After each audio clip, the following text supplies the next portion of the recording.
জান্নাতের ভিতরেও আল্লাহ পাক যারা সবর করবে তাদের জন্য বিরাট নিয়ামত আল্লাহ পাক জান্নাতে দান করবেন।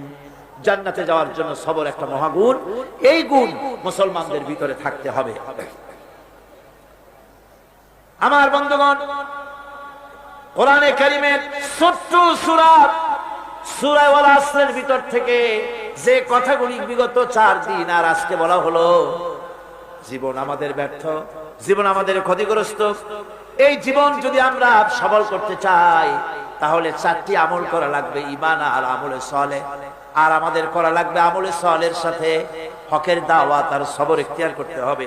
এই সবর যদি করতে পারি, জিহাদের ময়দানে লোক যদি কম হয়, বেশি সংখ্যকের উপরে আল্লাহ পাক আমাদেরকে জয়ী করে দিবেন।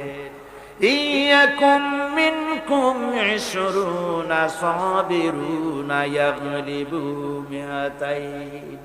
তোমাদের মধ্যে যদি 20 জন লোক যদি তোমাদের মধ্যে সাবির হয়, ধৈর্যশীল হয়, তাহলে 200 লোকের উপরে আমি আল্লাহ রাব্বুল আলামিন তোমাদেরকে জয়যুক্ত করে দেব। জোরে কোন সুবহানাল্লাহ।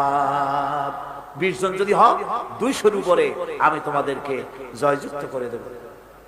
জিহাদের ময়দানে সবর ইখতিয়ারকারী লোকদেরকে আল্লাহ পাক জয়যুক্ত করবেন বলে ওয়াদা করেছেন। বিপদে ধৈর্যধারীর জন্য আল্লাহ পাকের পক্ষ থেকে সুসংবাদ রয়েছে, ওয়াবাশশিরিস সাবিরিনাল্লাযীনা ইযা আসাবাতুহুম মুসিবা ক্বালু ইন্না লিল্লাহি ওয়া ইন্না ইলাইহি রাজিউন। সুসংবাদ হচ্ছে সেই সব ধৈর্যধারীদের জন্য, সবর ইখতিয়ারকারীদের জন্য যারা বিপদ আসলে বলে, কি বলে? পড়েন আমার সাথে, ইন্না লিল্লাহি ওয়া ইন্না ইলাইহি রাজিউন। এইটা আমরা পড়ি কখন? কেউ মরে গেলে বলি, আর পড়ি সমস্ত বিপদ আসলেই ইন্না লিল্লাহি ওয়া ইন্না ইলাইহি রাজিউন। আমরা তো জানিও না, দোয়া সব মুখস্থ করে মানছে, অনেক মানুষ অনেক দোয়া মুখস্থ করছে, কিন্তু লাগাবে কোন জায়গায় তা জানে না। একজনে শুনছে তার শাশুড়ি মারা গেছে, কয় নাউজুবিল্লাহ।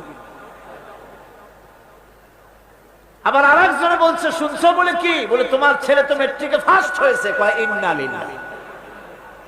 দোয়া মুখস্থ করছে, লাগাইবে কোথায় জানে।